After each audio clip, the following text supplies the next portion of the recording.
Chapter 4।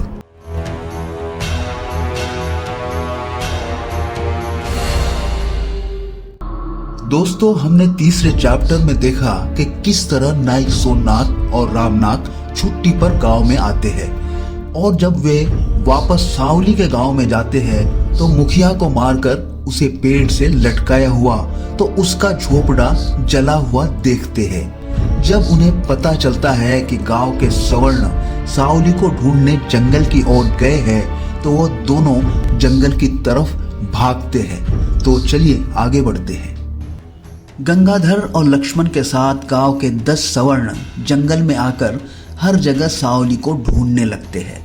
Lakshman के हाथ में तलवार होती है तो बाकियों के हाथों में लकड़ियां। जरा सी भी हलचल होने पर वे सारे उस तरफ दौड़ने लगते हैं। तभी उन्हें जंगल में बह रही नदी के एक किनारे पर सावली पानी पीते हुए दिखती है।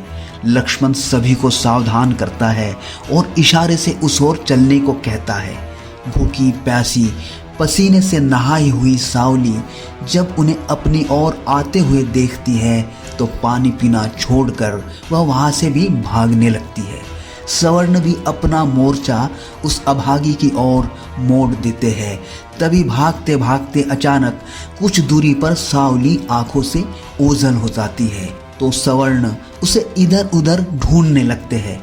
उन्हें पता होता है वह यही कहीं छुपी है। असल में वह एक चौड़े पेड़ के पीछे अपने आप को छुपाकर हल्का सा सिर निकालकर उन्हें देखते रहती है और जैसे ही वे वहां से थोड़ा दूर चले जाते हैं वह फिर से बाहर निकलती है और पीछे भागती है। सवर्ण पीछे मुड़कर देखते हैं और वह भी पलटकर उसके पीछे दौड़ने लगते हैं। अब अंतर धीरे धीरे कम होने लगता है और आखिर गंगाधर उसे पकड़ ही लेता है। वह रोते बिलखते उसकी पकड़ से अपने आप को छुड़ाना चाहती है मगर गंगाधर अपने बलिष्ठ हाथों को उस पर और कसता है।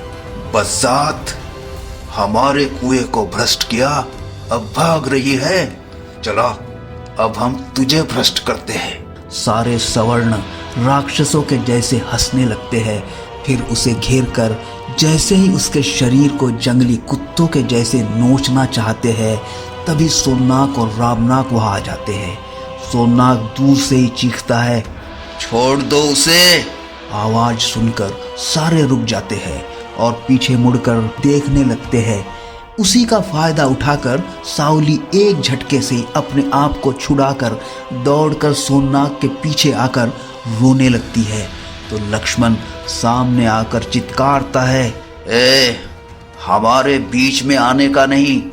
तुझे मालूम नहीं इसने क्या किया है? सोमनाथ मुट्ठियां भींच कर कहता है, पता है, पीने का पानी पिया यही ना। बताओ, कहाँ लिखा है ये जुर्म है?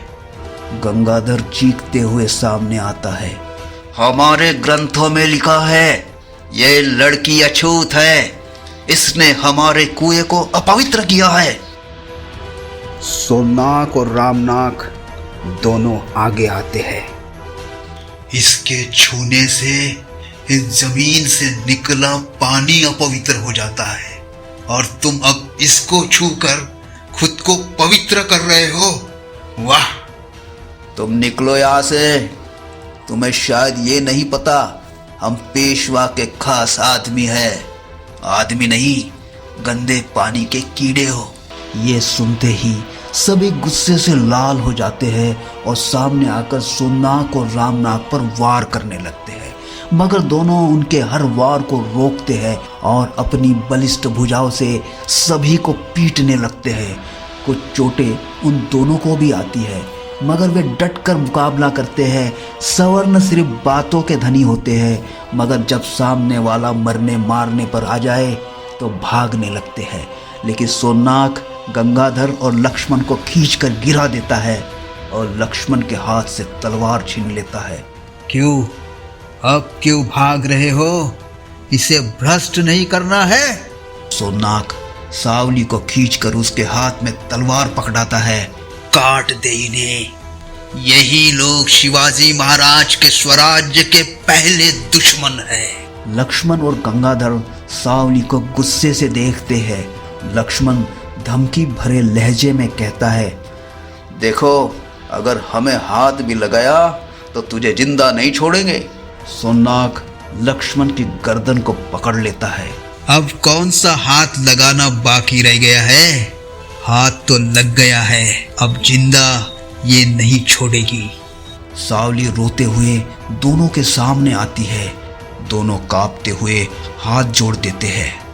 सावली तलवार नहीं चला पाती है तो सोमनाथ जोर से चीखता है, तलवार चला, काट इसे।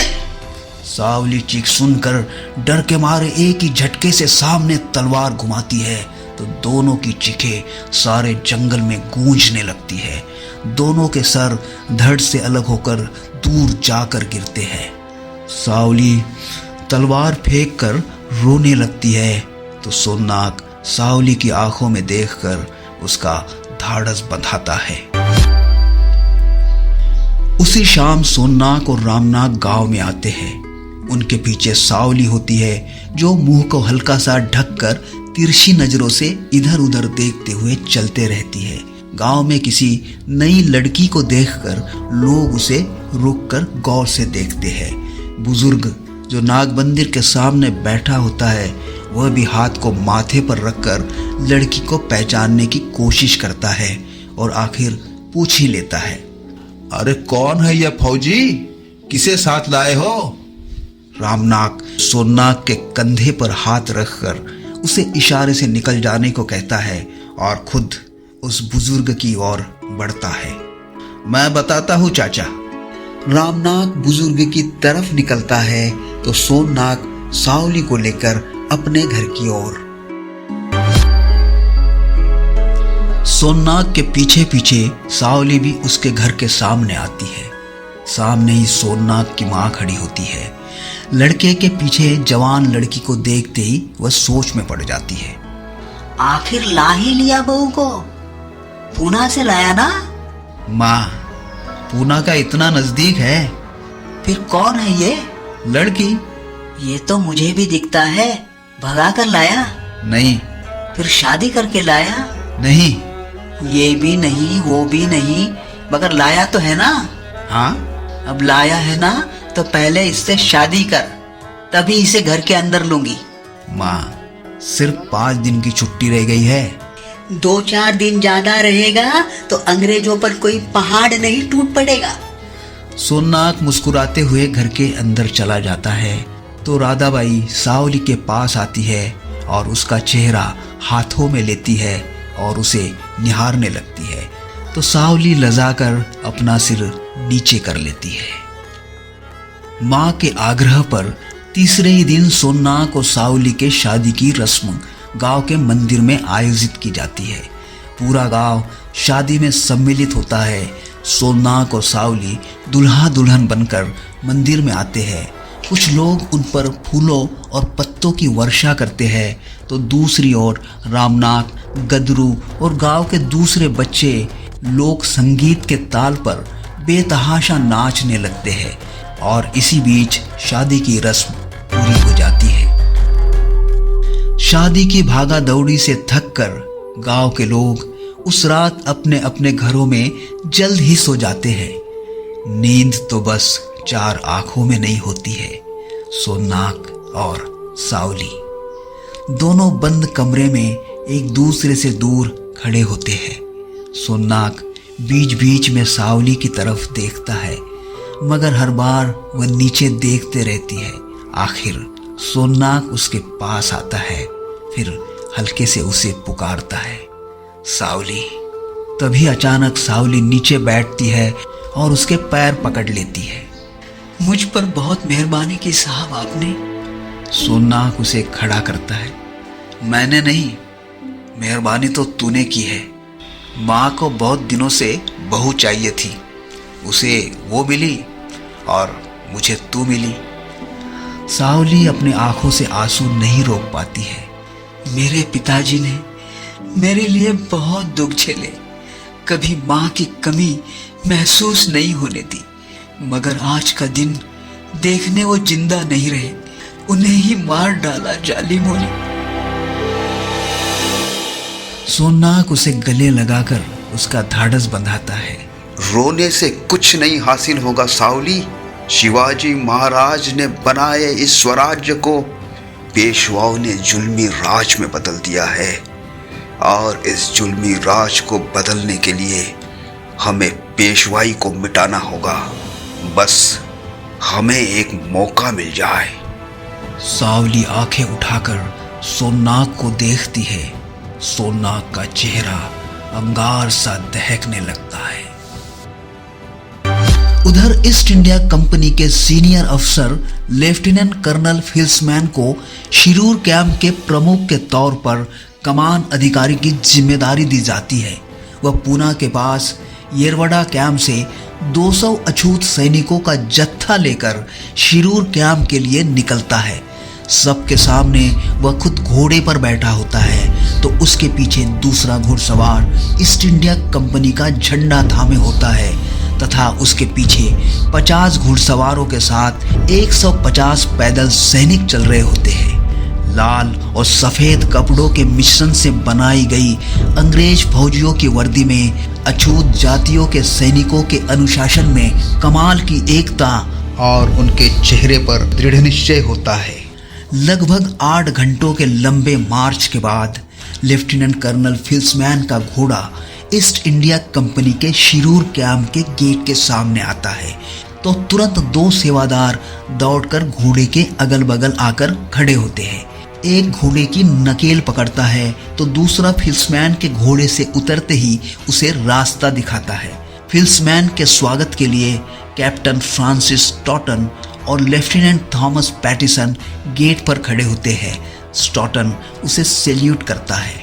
Welcome sir, welcome to Shirur camp. Lieutenant colonel Filsman मुस्कुराता है और रिटर्न सैल्यूट करता है, फिर चारों ओर देखता है। Nice place captain Staunton. Staunton हाँ में सर हिलाता है, फिर दोनों कैंप के दफ्तर की ओर बढ़ते हैं। दफ्तर के अंदर कैप्टन स्टॉटन लेफ्टिनेंट कर्नल फिल्समैन को अपनी सीट पर बैठने को कहता है। Sir, please take your seat. Now you are the commanding officer of this camp. Okay captain. दोनों आमने सामने की कुर्सियों पर बैठते हैं। सेवादार जूस और पानी सामने लाकर रखता है। कैप्टन स्टॉटन फिल्समैन से पेशवा बाजीराव के बारे में पूछता है। Sir, any latest development about Bajirao? I heard he's not cooperating with us. Yeah, but no way for him to escape. Peshwa is bonded with East India Company's policy, terms and condition written in Besant Treaty. Sir, but I got an information that he's trying to regain his military power. Lieutenant colonel Filsman अपने होठों पर जहरीली मुस्कान बिखेरते हुए कहता है। Before that, we will take control of Pune. We are just waiting for right time. Right, sir. Peshwa is the last hurdle between East India Company and the whole of Indian subcontinent.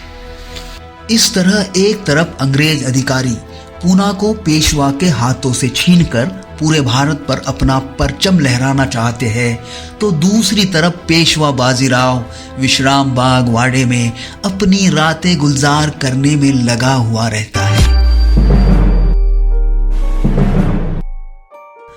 Poona का विश्राम बाग वाड़ा आज रात की पूर्णिमा की दुधिया रोशनी में कुछ ज्यादा ही चमक रहा था। पेशवा बाजीराव ने खास तौर पर अपने कामुक शौक को पूरा करने के लिए इसे बनाया था, जहां अक्सर नाच, गाने, मुजरा, लावनी और घटकंचुकी जैसे अश्लील खेलों का बाजार गर्म रहता था। आज भी वाड़े के बाहर घोड़ों और बग्गियों की कतारें लगी हुई थी। अंदर शायद कोई खेल चल रहा था और जैसे ही रंग महल का खेल खत्म हुआ, अंदर से पेशवा के सरदार बाहर आकर अलग अलग कमरों की तरफ बढ़ने लगे। शायद उनके लिए वहां किसी दूसरे खेल की व्यवस्था की गई थी। कुछ ही देर बाद बाजीराव भी रंग महल से बाहर निकल आया, मगर अकेला नहीं। उसके बाहों में रंग महल की मुख्य नर्तकी थी, जिसे उठाकर वह वाड़े में एक तरफ बने अपने आराम गृह के दरवाजे के पास आया। फिर पैरों की ठोकर से दरवाजे के पट को खोलकर अंदर चले गया। उसके अंदर जाते ही 2 पेशवा सैनिकों ने आकर उस दरवाजे के पट बाहर खींच लिए और वही पहरे पर खड़े हो गए। उसी वक्त 2 अंग्रेज अधिकारी साइमन और रेंडॉल घोड़े पर बैठकर विश्राम बाग वाड़े के मुख्य द्वार पर आते हैं। फिर घोड़ों से उतरकर चलकर पेशवा के आराम गृह के सामने आते हैं और उस बंद दरवाजे को खोलना चाहते हैं, मगर वहां पर खड़े पेशवा सैनिक दोनों को रोकते हैं। मगर साइमन उन्हें धक्का देकर दरवाजा खोल ही लेता है। अंदर पेशवा बाजीराव बेड पर बैठा होता है तो नर्तकी बगल में सोई होती है। बगैर इजाजत अंग्रेजों को अचानक अंदर देखते ही बाजीराव का पारा चढ़ जाता है और वह गुस्से से खड़ा होता है। बगैर इजाजत के आप लोग अंदर कैसे आए? गहमा गहमी देखकर नर्तकी अपने कपड़े संभालती हुई वहां से जाने लगती है। साइमन नर्तकी पर नजरें गड़ाए हुए पेशवा से कहता है, my highness please cool down. Vasai pact का मुताबिक आपने हमारा सैनिकों का खर्चा नहीं दिया, इसीलिए आपको तकलीफ देना वास्ते आना पड़ा। ये हमारी कचहरी नहीं है, कल वहां आकर बात करो। सॉरी माय हाइनेस, हमारा सैनिक कल तक भूखा नहीं रह सकता, इसीलिए यहाँ आना पड़ा। बाजीराव गुस्से से लाल पीला होता है। तो वापस ले जाओ अपने सैनिक। ब्रिटिश अफसर रेंडॉल सामने आकर एक फरमान बाजीराव को पकड़ाता है। ये सारा सैनिक आपका प्रोटेक्शन का वास्ते है, हमारा नहीं। हमारी रक्षा के लिए हमारे खुद के सैनिक है, हमें तुम्हारी जरूरत नहीं है। ब्रिटिश अफसर रेंडॉल उसके बेड पर उछलकर बैठता है, फिर लेटते हुए कहता है, आपका सैनिक को आराम फरमाने दो, बाकी सारा हम पर छोड़ दो। वसई पैक्ट में आपने सब मंजूर किया है, मगर इतना खर्चा, ये खर्चा हम नहीं दे सकते। साइमन मुस्कुराते हुए कहता है, माय हाइनेस, तो चढ़ा दे ईस्ट इंडिया कंपनी का फ्लैग शनिवार वाडे पर। ये सुनते ही बाजीराव चुप हो जाता है। ब्रिटिश अफसर साइमन मोरपंख से जड़ी कलम उसकी तरफ बढ़ाता है। बाजीराव दुखी मन से फरमान पर हस्ताक्षर करता है। हस्ताक्षर होते ही ब्रिटिश अफसर रेंडॉल उसके हाथ से फरमान खींच लेता है तो साइमन पेशवा के हाथ से कलम वापस लेते हुए कहता है, माफ करना माय हाइनेस, आपका एंजॉयमेंट का कीमती वक्त बेकार किया, सॉरी। दोनों ब्रिटिश अफसर हंसते हुए बाहर निकल जाते हैं। बाजीराव का चेहरा गुस्से से लाल हो जाता है और वह चीखकर बगल में रखा गुलदस्ता दीवार पर फेंक कर मारता है और पैर पटकते हुए बाहर निकल जाता है। अपने अपमान से बौखलाया पेशवा बाजीराव दूसरे ही दिन अपने सारे खासम खास सरदारों की बैठक शनिवार वाड़े में रखता है। सेनापति बाफू गोखले, गोपाल राव, बालाजी कुंजर, लक्ष्मण देसाई, त्र्यंबक जी ढेंगरे, बालाजी पंत नातू, पटवर्धन, मोरे, दीक्षित, मराठे, ताजगावकर, मीरजकर, पाटनकर और अक्कलकोट वाले सारे सरदार आकर बैठक कक्ष में उपस्थित होते हैं। कुछ ही देर बाद चिंतातुर पेशवा बाजीराव का आगमन वहां होता है। सभी अभिवादन में उठकर खड़े हो जाते हैं। बाजीराव के आसन ग्रहण करते ही सारे बैठ जाते हैं, मगर 6 फुट का सेनापति बापू गोखले नहीं बैठता है। वह चिंतित पेशवा से पूछता है, क्या हुआ श्रीमंत, कल का खुमार अभी उतरा भी नहीं और आपने अचानक बैठक बुलाई? बाजीराव सिर को हाथों से पटकते हुए चीखकर चिंता का कारण बताता है।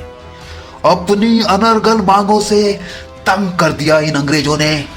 वसई करार में 6,000 सैनिक पूना में रखने की बात लिखी थी, वो 24,000 सैनिक पूना लेकर आए। सेनापति बापू गोखले पेशवा के पास आता है। श्रीमंत, उनका जल्द इलाज नहीं किया गया तो रोग ज्यादा बढ़ सकता है।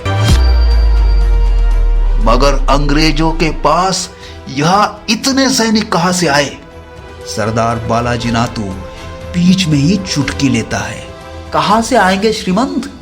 आपने निकाले हुए सारे अछूत सैनिकों को अंग्रेजों ने अपनी फौज में भर्ती कर लिया है। हमारे राज में रहकर यह अछूत हम ही से बेईमानी कर रहे हैं। बालाजी नातू फिर चुटकी लेता है। मगर श्रीमंत, इसमें उनका क्या दोष?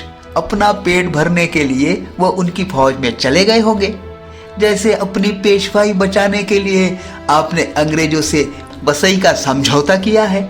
समझौता किया है इसलिए पेशवाई बची है, नहीं तो पूना आज इंदौर के होलकर के कब्जे में होता। बालाजी नातू अब तीसरी बार बेबाक होकर चुटकी लेता है। श्रीमंत, होलकर इस माटी के हैं, मगर आप तो सीधे विदेशी फिरंगियों के गोद में जाकर बैठ गए हैं। बाजीराव एक ही झटके में तलवार निकालता है और आकर बालाजी नातू के गले पर रखता है।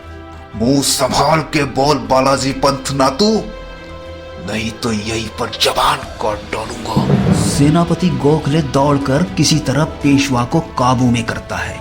अपमान से तिलमिलाया बालाजी नातू गुस्से से बाहर निकल जाता है। माहौल को समझते हुए सरदार बालाजी कुंजर पेशवा को समझाता है। श्रीमंत, हमें आगे अंग्रेजों के विरुद्ध क्या रणनीति अपनानी चाहिए? शांत होकर ठंडे दिमाग से सोचिए। सोच लिया। अंग्रेजों को पूना से निकालने के लिए पूरी फौज को इकट्ठा करना शुरू करो, मगर उससे पहले उन बेईमान अछूतों का ऐसा बंदोबस्त लगाओ कि अछूतों के लिए मनुस्मृति में लिखे गए दंड भी कम लगने लगे। बाजीराव की आंखें लाल हो जाती है। दोस्तों, आगे की कहानी आप अगले चैप्टर 5 में सुन सकते हैं। इस चैप्टर में जहां अंग्रेज एक तरफ तो पेशवा बाजीराव दूसरी तरफ पूना पर वर्चस्व के लिए अपनी अपनी गोटियां फिट करने में लग जाते हैं, जिसके तहत बाजीराव जहां अपने सरदारों को सैनिक इकट्ठा करने को कहता है, वहीं दूसरी तरफ अछूतों को मनुस्मृति से भी भयंकर दंड देकर सबक सिखाने का आदेश देता है। इसी दौरान सोननाक और रामनाक जो अपने गांव में छुट्टियों पर है, उनके वापस आने का भी समय हो जाता है। तो आगे ये कहानी किस और मुड़ेगी और कहाँ जाकर ठहरेंगी, तो सुनते रहिए आत्मसम्मान का रण संग्राम।